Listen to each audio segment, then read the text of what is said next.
companhia. Felicidade é estar contigo todo dia. Felicidade é sentir o cheiro dessa flor.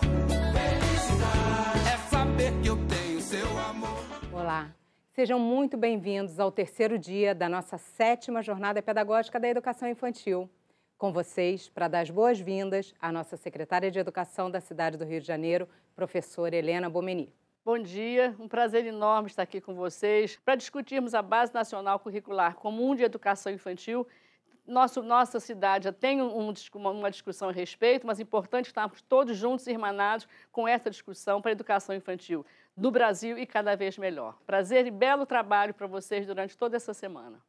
Como vocês sabem, a jornada pedagógica é feita com muito carinho pela equipe da Gerência de Educação Infantil da Secretaria Municipal de Educação do Rio de Janeiro, em parceria com o MEC e com a Multirio. A jornada faz parte da formação continuada dos profissionais da educação que atendem a crianças da educação infantil. O pedagógico de tudo e de todos é o eixo condutor de todo o nosso trabalho. E hoje, nesse terceiro encontro, vamos discutir o pedagógico de tudo e de todos nas interações e nas experiências com traços, sons, cores e imagens e os espaços, tempos, quantidades, relações e transformações. Eu sou Renata Francis, integro a equipe da Gerência de Educação Infantil e hoje, para a nossa roda, nós temos alguns profissionais da nossa rede. Vamos conhecê-los? Eu sou Ana Beatriz, trabalho na primeira CRE, na Gerência de Educação.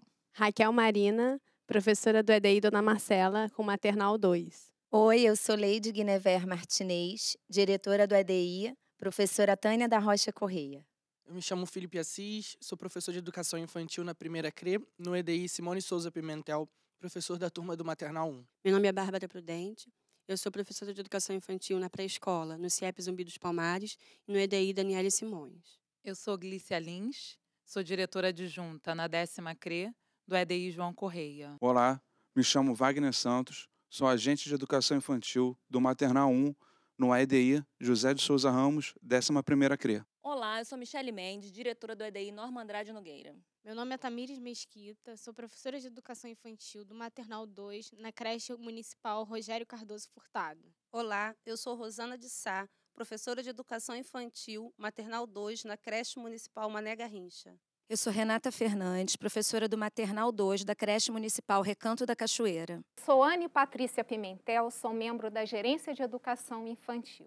Para mediar a nossa conversa de hoje, nós temos a professora Zilma Ramos de Oliveira, doutora em Psicologia e consultora do MEC na área da educação infantil. Eu sou Zilma Ramos de Oliveira, é o terceiro encontro que temos essa semana para discutir sobre as questões da educação infantil, em especial a Base Nacional Comum Curricular. Hoje quem está conosco é a professora Silvia Cruz, da Universidade Federal do Ceará, e que também colabora na definição da Base Nacional Comum Curricular da Educação Infantil.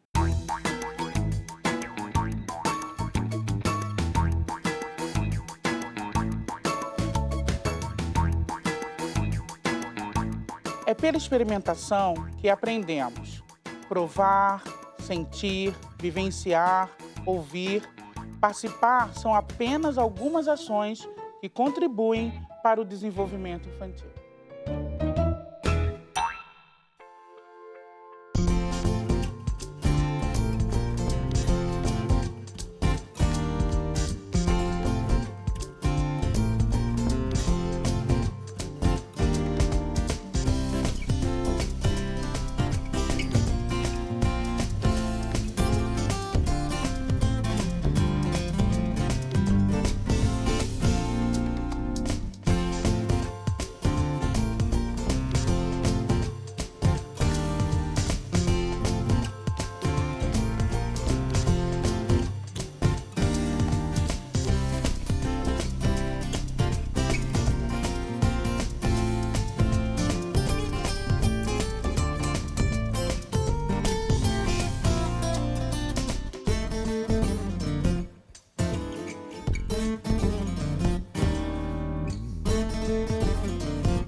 estamos aqui com vários profissionais que trabalham com educação infantil, desde bebês até crianças um pouco maiores. Então, todos sabemos, e também as pessoas que estão presentes nas escolas, né, sejam creches ou pré-escolas, que a criança é bastante curiosa. Essa criança, desde que nasce, e a gente presencia isso nas várias atividades que desenvolvemos com elas, né? Elas procuram conhecer esse mundo onde elas estão inseridas. Claro que, de início, elas estão mais focadas em si mesmas, nos seus corpos, né? Elas fazem experiências com as mãozinhas, até que elas conseguem colocar o dedinho, né, na boca cada vez que elas desejam, ou do pé também, né? Exploram seu corpo, elas, por exemplo, submergem bolinhas e ficam maravilhadas, né, que essa bolinha sobe, ou jogam um objeto e esperam observar onde é que elas vão. Então, as crianças estão sempre em interação, né, com as coisas, com as pessoas, né, que estão próximas delas. Essa criança, ela vai estar em interação, né, interações sociais ou interação que são conhecidas como conhecimentos lógicos, matemáticos, conhecimentos físicos com os objetos. Então, elas estão conhecendo as pessoas, conhecendo o mundo de um modo geral, seja o mundo natural, né, então as plantas, os bichos, tudo isso que atrai a atenção delas. Isso a gente percebe nas crianças desde pequenininhas, desde bebês, né? E a gente pode observar isso, basta ter um tanto de atenção para essa criança, que é o que, inclusive, a gente sabe que é o ponto focal assim, da educação infantil, é essa atenção, essa sensibilidade, né, que nós precisamos ter com as crianças que chegam nas creches e pré-escolas. Então, elas chegam com essa curiosidade, com essa vontade de conhecer, né, tudo que está ali ao seu redor. Agora, como que nós vamos receber essas crianças? Como que nós vamos contribuir nesse seu processo intenso de aprendizagens e, portanto, de desenvolvimento? Eu acho que aí é que ficam assim, inúmeras questões para que a creche e a pré-escola, em conjunto, né, através de conversas como, por exemplo, as possibilitadas por essas semanas pedagógicas, encontrem os melhores caminhos, os caminhos que são próprios daquela instituição, que são próprios daqueles profissionais que estão ali convivendo com as crianças. Porque a gente estuda, né, por exemplo, na faculdade, sobre como as crianças se desenvolvem, a gente estuda algumas didáticas que são pensadas para as crianças pequenas, mas nós, profissionais que estamos cotidianamente com as crianças, nós que conhecemos a nossa criança, os seus interesses, as suas curiosidades mais frequentes, né? Então, é para essa criança concreta que nós estamos, né, tendo a oportunidade de acompanhar, de quem nós somos os parceiros privilegiados, né, nesse processo de conhecimento, de aprendizagens, essa criança que é o nosso foco. Então, quando nós estamos nos referindo, né, a qual é a programação que nós vamos oferecer para a criança, que oportunidades nós vamos estar trazendo para o nosso cotidiano, a gente tem de pensar, então, em primeiro lugar nisso. Quais são os interesses, os desejos, as curiosidades que as crianças nos trazem, que vai ser através de perguntas, através de questionamentos, ou nas brincadeiras que nós observamos, né, das crianças. Então, desde a maneira que a gente prepara um ambiente, desde o nosso ambiente físico mesmo, né, os materiais, os livros, os brinquedos, tudo isso que a gente põe em contato, põe a criança em contato, né, desde esse nosso ambiente, que é, como diz o Malaguzzi, é um segundo educador, não é isso? Porque a gente já prepara aquele ambiente que vai possibilitar ou não essa criança expressar tudo isso, né, em relação ao conhecimento que ela tem das coisas, dos objetos, dos animais, etc. Então, desde essa forma como a gente organiza o ambiente, até quais são as questões que a gente propõe para a criança, quais são as atividades que a gente oferece para ela, é que vai poder ajudar a criança nesse seu processo. Então, quando a gente pensa, né, numa base nacional curricular, acho que é importante a gente resgatar essa ideia de que a base vai propor algumas questões que foram consideradas importantes, mas a base não dá conta desse cotidiano. Quem vai dar conta desse cotidiano são os profissionais que estão trabalhando diretamente com a criança, né? Então, vai ser na experiência do dia a dia, nas interações que o professor vai observar, que vai poder estar direcionando, oferecendo essa ou aquela oportunidade para a criança. Isso é muito importante porque um dos aspectos mais interessantes que me parecem, né, dessa proposta de campo de experiência é colocar como grande protagonista desse processo a criança como foco e também o seu professor, sua professora, né, que nesse cotidiano vai estar conhecendo cada vez mais suas crianças e oferecendo, então, para elas aquelas oportunidades que lhe parecem mais significativas, né? Então, no lugar de termos atividades já anteriormente e de uma maneira mais fixa, mais fragmentada, às vezes, inclusive, uma série de atividades propostas desde o início do ano, nós vamos estar cotidianamente, né, exercendo essa nossa grande responsabilidade, né, de ouvirmos as crianças no cotidiano.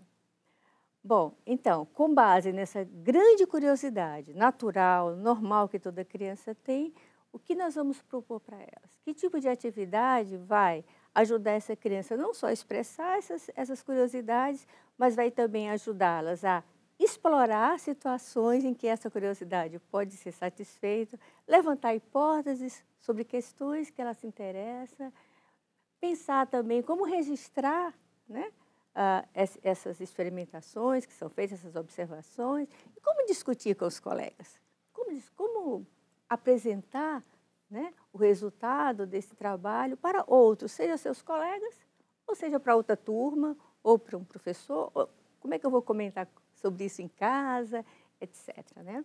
Então, são várias etapas de um trabalho que a gente pensa assim, puxa, mas são crianças tão pequenas? Mas o que a gente tem visto, né, tenho certeza que isso já vem sendo feito, né, nas escolas aqui do Rio de Janeiro, é que as crianças são sim capazes, né, de, a partir de um envolvimento real com um determinado problema, buscar fontes de informações, claro, orientados pela professora, pelo professor, levantar hipóteses sobre como que aquilo acontece, onde que o tal animal mora, o que ele come, como é que ele cuida dos filhotes, essas questões que preocupam as crianças, né? E o professor, né, um parceiro, então, privilegiado nesse processo, vai mediar situações em que a criança vai organizar essas respostas provisórias, algumas equivocadas do ponto de vista científico, mas que são muito importantes que as crianças possam expressar e possam ser levadas a sério, né? Então, o que eu quero dizer com isso é que mais importante do que o resultado de uma pesquisa é o processo da criança, né, buscar respostas. Isso é uma coisa que ela vai aprender. Às vezes eu brinco com os meus alunos assim que o mesmo método que a gente usa no doutorado para construir uma tese, a criança no seu cotidiano também pode ser levada a desenvolver. Quer dizer, eu tenho uma pergunta, eu tenho um objetivo, eu tenho de procurar a forma de resolver, de chegar a essa resposta, e vou testar se isso aí é razoável, né, ou não, e chegar a algumas conclusões, né, e discutir sobre essas conclusões junto com os colegas, né. Então é isso, nós estamos diante de uma criança super curiosa, com uma capacidade imensa de aprendizagem e que nós, né, desde a creche à pré-escola, podemos, né, ajudá-la e muito nesse processo de busca de resposta para as perguntas que ela traz. E introduzir outras questões também, né, que sejam significativas para as crianças. Bem, estamos aqui dispostos a ver mais sobre essa criança curiosa. Antes da gente passar para o nosso debate, nós vamos assistir um vídeo que está respondendo exatamente a uma questão, a uma provocação. Como ensinar crianças a fazer ciência.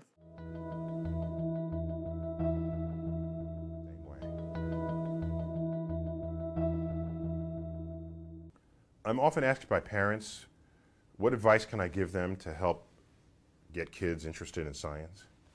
And I have only one bit of advice. Get out of their way. Kids are born curious, period. I don't care about your economic background. I don't care what town you're born in, what city, what country. If you're a child, you are curious about your environment. You're overturning rocks. You're plucking leaves off of trees and petals off of flowers and looking inside. And you're doing things that create disorder in the lives of the adults around you. And so then what do adults do? They say, don't pluck the petals off the flowers. I just spent money on that. Don't play with the egg. It might break. Don't. Everything is a don't. We spend the first year teaching them to walk and talk, and the rest of their lives telling them to shut up and sit down. So you get out of their way. You know what you do? And you put things in their midst that help them explore. Help them explore. Why don't you get a pair of binoculars? Just leave it there one day. Watch them pick it up and watch them look around. They'll do all kinds of things with it. For me, at age 11, I had a pair of binoculars and I looked up to the moon. And the moon wasn't just bigger, it was better. There were mountains and valleys and craters and shadows, and it came alive. Not the full moon, because there are no shadows cast when the moon is full. Got to wait for it to be a half moon or a crescent moon. And look at the edge between light and dark with a simple pair of binoculars. I was transformed by picking up a pair of binoculars and looking up. And that's hard to do for a city kid, because when you look up, you just see buildings. And really, your first thought is to look in people's windows.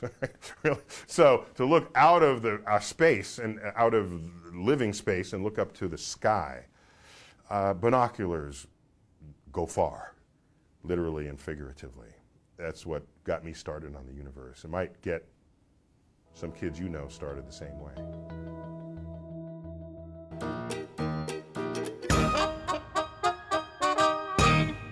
Bela entrada para a nossa roda de conversa, né? Será que nós temos tido binóculos para ver as crianças? Porque as crianças precisam de binóculos para ver o mundo e nós precisamos de binóculos para ver as crianças, para ver o jeito como a gente está com elas, mediando, incentivando este olhar curioso ou, eventualmente, negando, fechando a curiosidade infantil. Não é isso que a base quer. Essa curiosidade tem que ser extremamente acolhida e é disso que nós vamos começar a falar. Quem é que vai começar a falar? Em concordância com a fala das professoras e também com o que está proposto na base comum, a gente percebe, na verdade, que essa exploração, esse espaço de legitimidade para a criança da educação infantil ser curiosa, né, percorrer pelos espaços, pesquisando, explorando, a gente, conversando aqui, a gente percebeu que, na verdade, existe uma legitimidade que é assegurada para essa criança. Se você pensar que, por exemplo, no berçário, a gente tem uma estrutura que favorece essa exploração, a gente tem brinquedos onde eles manipulam, onde eles lançam, né, usam a boca, eles circulam.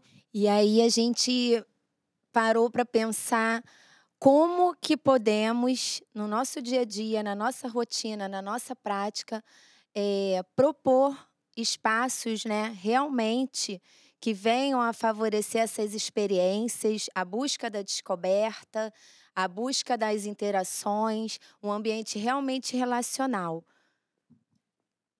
Então, como os espaços são diversos, né, e estamos falando aqui do tamanho mesmo do espaço físico das salas de atividades e das próprias unidades, precisamos pensar e gostaríamos de escutar que arranjos são realmente importantes que a gente possa estar privilegiando nesse espaço, né, para que tudo isso aconteça, para a criança possa ser curiosa, né? Que arranjos são esses? Quais são os mais importantes? Eu acho que isso que os professores trazem é uma questão muito importante, porque, infelizmente, cada vez mais a gente vê de um modo geral, né, nos vários municípios isso acontece, uma preocupação ao longo da educação infantil, especialmente nos últimos anos, né, de ter uma programação mais fechada, mais controlada, como se houvesse uma pressa de preparar rápido essa criança para ela ingressar no ensino fundamental. E aí alguns conteúdos são considerados básicos, né, que precisam ser ensinados para as crianças. Mas essa criança, né, como a gente estava conversando agora há pouco, ela vai mudando as perguntas que ela faz em relação ao ambiente, mas ela continua com muitas perguntas, né, sobre o ambiente físico e também o ambiente social. E há necessidade de que a escola ajude nessas perguntas, porque é importante manter a curiosidade infantil, né? Eu trabalho com pessoas já maiores, né, na universidade, e eu vejo isso, jovens que vieram desde a educação infantil, né, sendo ouvidas e problematizando as questões que lhe aparecem, elas sabem atuar no âmbito da universidade de uma forma bem diferente daquelas que foram caladas, que foram cerceadas nesse seu direito. Nós temos problemas, né, de estrutura física, né, como você colocou. Agora, dentro dessa estrutura física, eu vejo que há arranjos que são feitos pelas pessoas que aí trabalham. Né? Então, dentro do, às vezes, o mesmo prédio, né, uma mesma estrutura física, você vê que num cantinho tem uma horta, num cantinho tem um lugar que ali cria-se um peixinho, por exemplo, ou cria-se alguns outros animais, e que as crianças têm a oportunidade de cuidar, por exemplo, desse animal, ou de regar a horta e depois comer o que eles colheram da horta, etc. Então, às vezes, acho que as concepções dos profissionais que estão ali dentro, elas podem usar esse mesmo espaço de uma maneira ou de outra. É claro que há limites para isso, certamente. Mas essa crença na curiosidade infantil, essa crença na nossa possibilidade de atuar junto a elas, eu acho que faz uma diferença também. Embora a base não se disponha, e não é a tarefa dela, mexer com as metodologias de trabalho, é muito importante lembrar que essa base só vai ser efetivada se nós tivermos uma gestão pedagógica adequada, decidida em nível da escola e da secretaria. Como a professora Silvia falou a respeito desses princípios dessa gestão pedagógica acontecerem. Então, temos aí mais um ponto para a gente considerar. Quem mais agora? Bem, eu gostaria de enfatizar também e ouvir um pouco das professoras a respeito da questão do espaço externo da unidade escolar, da unidade da educação infantil, como fonte de aprendizagem também. Né? E como que a gente pode possibilitar isso para as crianças, né? O espaço na natureza, o espaço de contato com o mundo, com a cidade, que possibilita tanto a aprendizagem. Como que a gente pode colocar isso em foco na vida das crianças da educação infantil? No cotidiano, a gente conta mesmo com o espaço da sala de atividades, com os espaços comuns da instituição, né? Então, no cotidiano, são eles que estão mais presentes. E realmente, como a gente estava conversando agora há pouco, a forma que a gente organiza esse espaço, né, a possibilidade que a gente dá das crianças entrarem em contato com as coisas que estão ali, ou estão, por exemplo, há brinquedos, mas eles estão lá no alto da prateleira do armário, ou há livros, mas eles estão guardados, né, lá na coordenação, etc. Então, essa possibilidade que a gente está no cotidiano de oferecer para o que temos para as crianças, isso é muito importante. Mas outra coisa que eu estava aqui pensando, inclusive em relação à questão colocada anteriormente, é que tempo que a gente dá para as crianças para isso? Será que a gente não está muito preocupado em ter uma série de atividades, uma série de propostas, sem dar um tempo que a criança precisa, né, para realmente explorar esse ambiente? Outra coisa também, fora do cotidiano, assim, quanto que a gente usa das possibilidades que a nossa cidade tem? Toda cidade, e o Rio de Janeiro é uma cidade excepcionalmente rica em relação a isso, tem muitas oportunidades de parques, museus e outras instituições que a gente também podia estar utilizando bastante, né, com as crianças. Ponto importante que discutimos, eu, Silvia, Lica, os professores da discussão da base, é a respeito de entender não só o ambiente, mas a experiência no ambiente. Nós não estamos falando no ambiente como se fosse uma sala que uma pessoa arranja só. que experiência pode ser proporcionada naquele ambiente. E isso também ligando ao que a professora Silvia falou a respeito da discussão, da curiosidade do mundo, ficou muito claro para nós que, por exemplo, espaços, a criança pequena, ao percorrer um espaço, inclusive ao brincar de pega-pega, ao brincar de cadê o tesouro, ao fazer um mapa do tesouro, essa possibilidade de viver esse espaço dessa maneira, com esta provocação, ajuda a criança a ter elementos que, inclusive, serão extremamente úteis quando mais tarde ele tiver de trabalhar com a noção do espaço geográfico. Então, nós não temos geografia, nós não trabalhamos com geografia, mas será que eu possibilito brincadeiras onde o espaço é um desafio, onde eu descobri que eu tenho é mais fácil eu ir para a direita, e depois eu corro para a esquerda, e depois eu termino lá embaixo, e com isso a criança vai descobrindo como é que ela pode dominar o espaço para uma brincadeira ou qualquer coisa assim. Então, é uma maneira também de ver os princípios da base, quer dizer, a experiência no espaço é que está sendo considerada o valor maior. Tá? A nossa preparação, como ele falou, o rapaz, o cientista, o astrofísico, uma coisa é o binóculo, mas a experiência do binóculo é que foi importante. Se não fosse isso, o binóculo teria sido fraco. Pensando isso que você falou agora, Zilma, e ainda pensando esse espaço que a criança experimenta e vive, eu fico pensando também na importância dos objetos que a gente deixa disponível para eles viverem essa experimentação, né? Então, é o que a gente viu no vídeo, o binóculo, né? Quais são esses binóculos que a gente está colocando para essa criança, né? E quando eu digo binóculo, não necessariamente o binóculo, mas a seleção desses objetos que vão fazer parte. O que eu observo com o trabalho com berçário e com maternal, que são as crianças bem pequenas, é que esse material não necessariamente precisa ser muito arrojado. Ele pode ser uma coisa simples, a sucata, a caixa, objetos que aparentemente não fazem... não são nada muito elaborados, né? Peneiras, bacias. E o que a gente pode pensar desse objeto que a gente põe disponível, o que ele pode potencializar na experiência da criança? Então, a colega falou a respeito, né, do maternal, do berçário, né? E aí eu fico pensando na questão da pré-escola, né? Que hoje a gente tem esse movimento de dar importância para a educação infantil que ela merece. Tanto é que a gente está aqui nesse movimento, né, dialogando com as nossas práticas. E aí eu penso, e gostaria que a professora Silvia falasse um pouquinho sobre isso, dessa questão do currículo da pré-escola, nessa busca incessante por essa alfabetização. Eu acho que acaba cerceando, né, tolhindo um pouco esse movimento que a gente tem na pré-escola, no berçário, no maternal.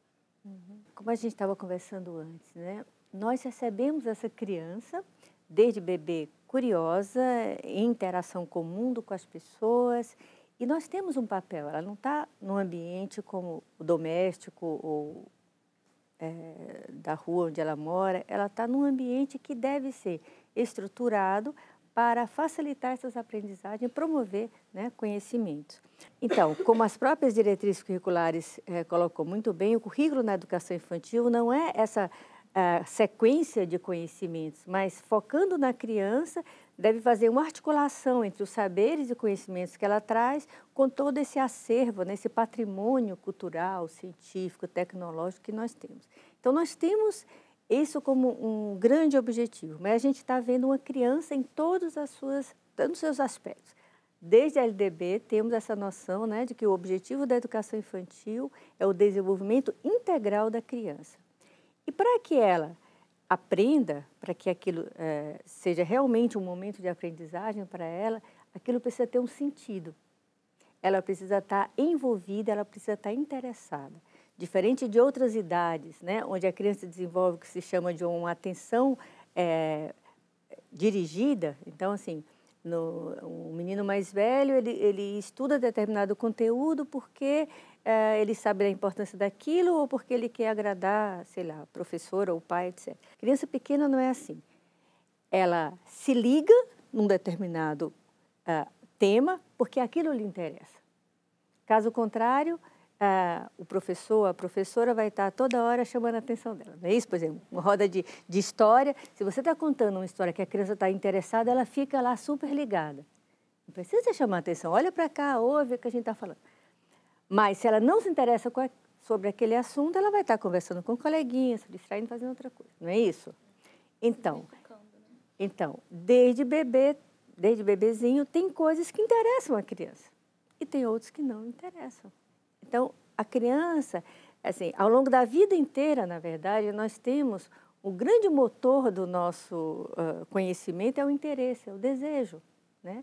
Então, se a criança, vamos supor com 4 anos, como você estava aqui falando, né, de criança de pré-escola, ela está super interessada, por exemplo, uma coisa que inclusive muitas escolas, né, trabalham com isso, como é que uma lagarta se transforma em borboleta, né? Ou como é que o feijão sai ali da terra, né, se transforma, etc.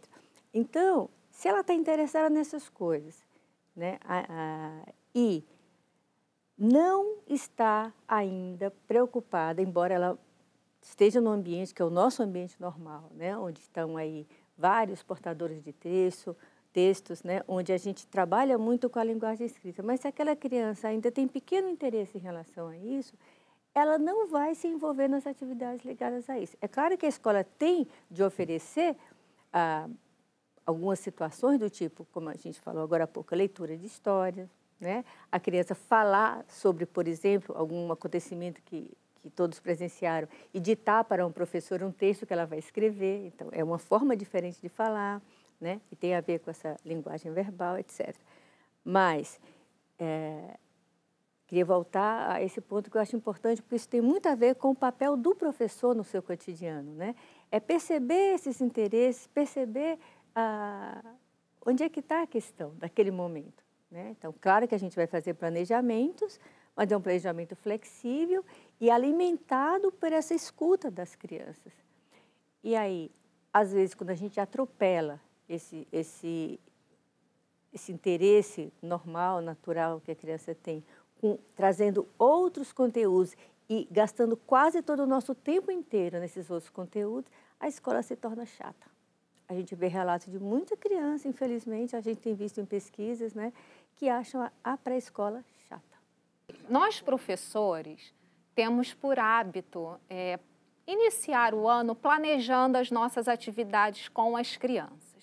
E, geralmente, trazemos, né, algumas cartas debaixo da manga, por exemplo, quando tratamos do assunto identidade. Vamos trabalhar com os nomes das crianças e tal. E deixamos muitas vezes de ouvir esta criança, essa curiosidade, o interesse, porque partimos do nosso planejamento. Mas o que eu gostaria de trazer é que dentro desse planejamento há uma preocupação no registro dessa atividade. Como podemos registrar esse interesse, essa curiosidade das crianças? Eu vou retomar um pouquinho a fala da colega perguntando sobre os binóculos, né? Vamos lembrar o que fala as diretrizes e o que a base retoma. O que é currículo? É um conjunto de práticas. É assim que está dito. Não está escrito que é um conjunto de conceitos, não está escrito que é um conjunto de objetivos, é um conjunto de práticas. Claro que essas práticas têm objetivos e têm conceitos. Então, é disso que nós temos de começar a pensar. Tá bom, então essas práticas fazem o quê? Articulam entre o que a criança sabe e o patrimônio cultural da época. É uma articulação. Não é que predomina um ou o outro. Agora, a pergunta, como é que eu articulo? Uma das respostas você levantou. Objetos são bons elementos para articular determinadas práticas. Especialmente o exemplo dado aí, vamos usar como uma metáfora, o binóculo. O binóculo amplia. Qualquer instrumento que amplie o olhar da criança está válido. Ajuda nessa articulação. Você falou de uma outra coisa. Com relação ao planejamento, a articulação é para ser planejada, né? Como eu vou usar os instrumentos, como é que eu vou usar os instrumentos. Inclusive, tem coisas que não é um instrumento físico, é um instrumento quase que mental. É eu saber observar, a criança aprender a observar. Aí ela aprende a observar que aconteceu uma coisa, segunda coisa, primeira coisa, segunda coisa. Isso sem usar palavra. Ela começa a perceber a sequência das coisas. Depois ela pode começar a perceber também pela palavra. De quem é, do que é, por quê. Aí vocês não têm a fase do porquê? Parece que dá-se uma febre todo mundo. Então, aprender a perguntar por quê, né? E perguntar para o outro, depois pergunta para si, depois pergunta para o colega, é todo um instrumental para a criança conhecer. Com relação, finalmente, à sua preocupação com o registro das questões, é esse processo a ser registrado. Por que ele precisa ser registrado? Por uma infinidade de motivos. Primeiro, para deixar mais claro o que nós estamos fazendo com as crianças, é a transparência do nosso trabalho. Segundo, é também a avaliação do nosso trabalho feita por nós, porque a avaliação continua existindo na educação infantil enquanto uma medida interna. Cada professor acompanha seus alunos, acompanha o seu trabalho e vai descobrindo coisas mais interessantes. Então, esse registro, inclusive, serve para que a gente possa, como a professora Silvia acabou de falar, vamos discutir experiências práticas, e o registro ajuda a gente a ter essa experiência bem clara, e também ajuda a gente a construir conhecimento pedagógico. Nós não temos ainda, precisamos ter certeza de que estamos construindo conhecimento didático pedagógico na educação infantil no nosso cotidiano. Então, eu fico aqui, vamos seguindo as perguntas. Silvia, acho que quer completar. Isso. Eu queria voltar à questão que a colega colocou em relação aos objetos, né, os materiais.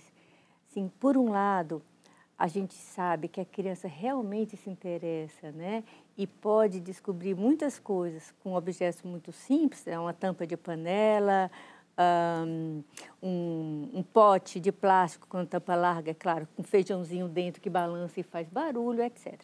Por outro lado, né, eu acho que a gente não pode esquecer dessa função da educação infantil, como de resto todas as outras etapas da educação básica, de também acrescentar experiências novas à criança. Então, a criança, por exemplo, que não tem computador em casa, muitas vezes também não tem na creche ou pré-escola. A criança que não tem belíssimos livros em casa, de literatura infantil, muitas vezes também não tem na escola de educação infantil. Então, por exemplo, você fala do binóculo para ver longe, mas vamos pensar o oposto. Se você pega um microscópio, a criança não tem microscópio em casa. Então, se a escola, né, tivesse um microscópio, por exemplo, a criança ia ter uma experiência maravilhosa de olhar a asinha, por exemplo, de uma mosca, ou uma folha, ou coisas assim.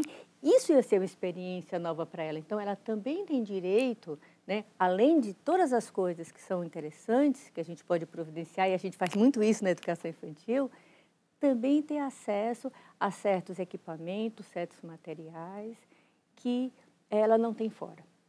E aí é uma forma, inclusive, da educação infantil cumprir aquela função social, né, de promover a equidade entre populações diferentes. Eu queria só ilustrar a questão que ela falou sobre o registro, né, com uma prática, né, a questão do planejamento que a gente traz na unidade escolar, e que ele é fundamental, mas o registro que ele é feito de determinada brincadeira, de determinada situação, por foto, por narrativas, né? Porque você escuta a criança o tempo todo. Em algum momento você tem a oportunidade de registrar aquilo que o seu aluno disse, ou aquela expressão que ele teve naquele momento por meio de uma foto. E isso vem também no planejamento como forma de registro dele, né, daquela atividade, daquela interação que foi feita, daquela experiência, né? E isso é uma prática minha, e eu acredito muito nisso, nessa potência depois, na hora de avaliar, né? Nós temos falado bastante sobre espaço até agora, e eu tenho uma pergunta para a professora Silvia sobre tempo.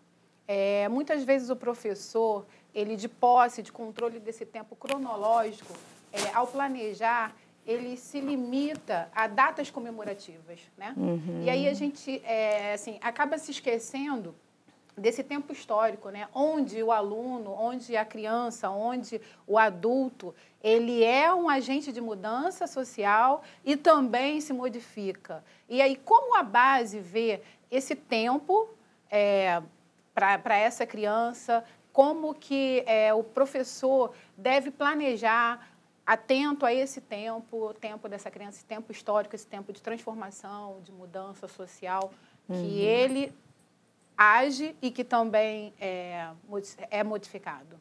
Veja só, a base ela não vai trazer algumas recomendações em termos metodológicos, né? Isso aí realmente são decisões que são locais, em cada escola, cada turma, na verdade, do professor que está com as crianças. No entanto, quando a gente chama a atenção para a centralidade da criança nesse processo todo e na participação que ela deve ter, né, de todo esse processo, a gente está, de alguma forma, também dando uma indicação em termos metodológicos, não é isso? Porque, assim, se a gente vai estar super fixado, né, tendo aquilo como, tipo assim, os 10 mandamentos, para quem acredita nos 10 mandamentos, como uma coisa que vai reger toda a vida escolar. E eu não vou ouvir o que a criança está trazendo. Eu não vou, por exemplo, perceber quando um tema está sendo tão interessante que a criança quer mais, né? Que há aí aspectos a serem explorados. Ela precisa de mais tempo para aquilo. Aquela turma está realmente interessada naquilo. Então, isso então, é uma decisão que parte desse olhar do professor. E como a colega acabou de falar, dos registros que ele tem.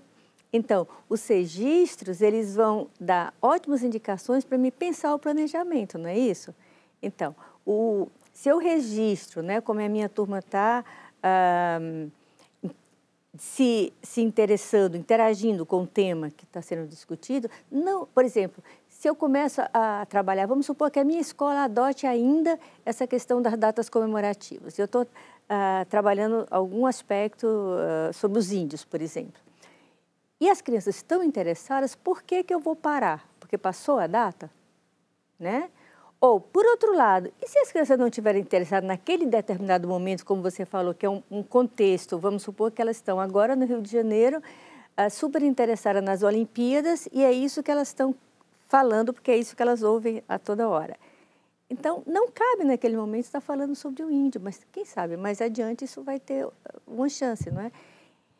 Então, acho que, retomando o que já foi aqui falado, né, acho que o grande desafio, na verdade, para a gente que trabalha com a criança é não estar, como em outras etapas da educação, limitados por um conteúdo já definido, mas que a gente tenha mais flexibilidade olhando para a criança e observando o que ela está nos dizendo. Às vezes ela precisa de mais tempo e às vezes ela não está disponível para aquele assunto naquele momento. Eu estou como diretora adjunta e quando eu estava como professora regente, fazia parte da minha prática e desenvolver no meu planejamento as questões de pertencimento e identidade. Eu tenho até uma experiência muito legal com o livro Bruna e a Galinha da Angola, ao qual os alunos fizeram os panões africanos e nós decoramos a escola com os panões africanos. Eu sei que existe a lei, né, de obrigatoriedade. Nós temos muitos materiais, muitas publicações a respeito de tal temática, mas eu percebo também que todos os avanços referentes a essa temática, elas sempre são institucionalizadas nas datas comemorativas ou até folclorizadas e sempre tratadas de uma maneira empobrecida.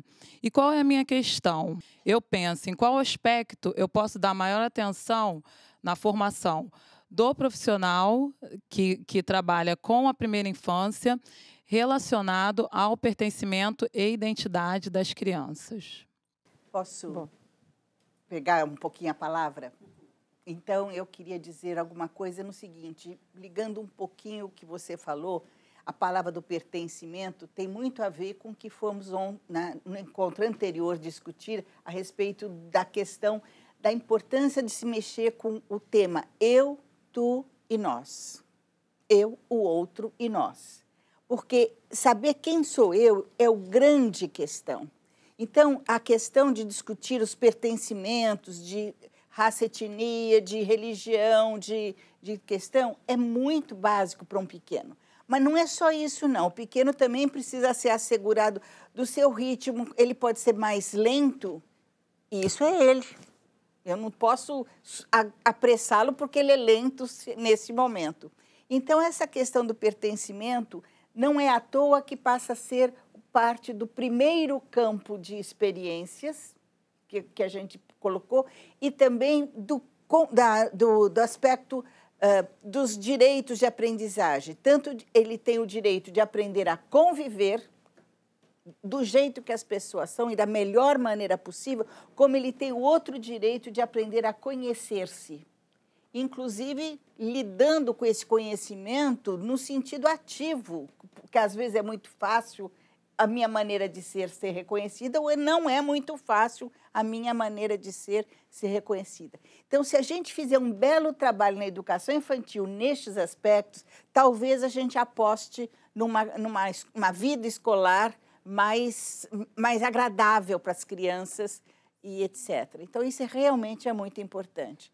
A outra coisa que eu queria lembrar também, com relação ao tempo, mais importante que tudo, a criança pequena não tem muita noção de tempo. Ele fala, nasceu meu irmão ontem, quando foi há 3 anos atrás, amanhã eu vou não sei o quê, quando é daqui para ter. Então, a noção do tempo, a noção que falta tanto tempo, a noção de que eu tenho tanto tempo, é alguma coisa que se trabalha na educação. Então, além do ritmo dele, que foi muito bem destacado pela Silvia, o ritmo das crianças é básico para ele entender o tempo, mas existe ainda assim uma questão de pensar o tempo, e a gestão pedagógica desse tempo é que dá as pistas mais certas. Então, não é qualquer coisa a gente manter uma rotina e essa rotina ser equivocada. Isso, além dos problemas de administração, temos problema de compreensão da passagem do tempo, né? Que é alguma coisa que a gente estabelece. Então, nós já falamos a respeito do espaço ser um objeto de estudo da criança, o tempo ser um objeto de estudo.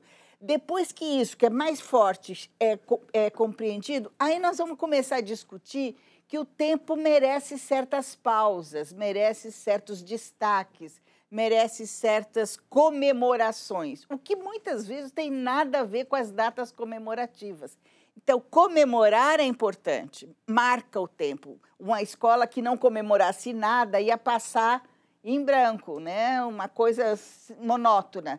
Agora, comemorar o quê? Afinal de um trabalho, comemorar o quê? Que a gente construiu uma sala nova e está toda pintada? Eu não sei, eu acho que a gente teria de olhar de uma forma diferente, este olhar meio cristalizado. Data comemora tempo. Não, tem outras coisas mais importantes que mexam com o tempo. Então, para encerrar esse nosso terceiro dia da jornada pedagógica, meu muito obrigada, professora Zilma, a professora Silvia, por estarem aqui, a todos os educadores que vieram aqui, fizeram as perguntas e a todos vocês que participaram até agora. Para encerrar, a nossa música do dia, cantada pelo professor e músico Marcelo Bardacém, Tantinho, do Carlinhos Brown. Vamos lá.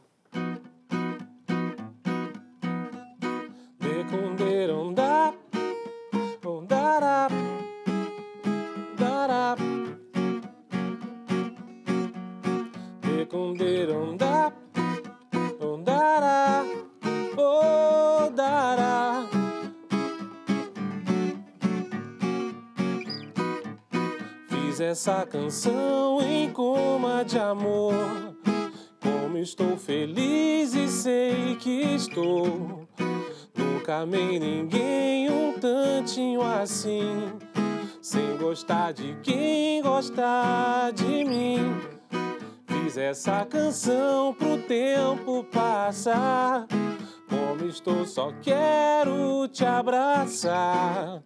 Se for ilusão, desligue a razão, pra fazer feliz meu coração. Agora que subi ladeira sossego, que a poesia em minha horta choveu, eu te quero aqui. Bem-vinda minha linda vida calor, você é minha vida linda que é show.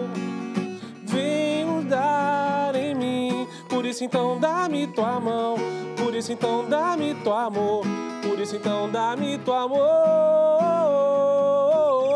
por isso então dá-me tua mão, por Por isso então dá-me teu amor, por isso então dá-me teu amor. Ah, oh, dará.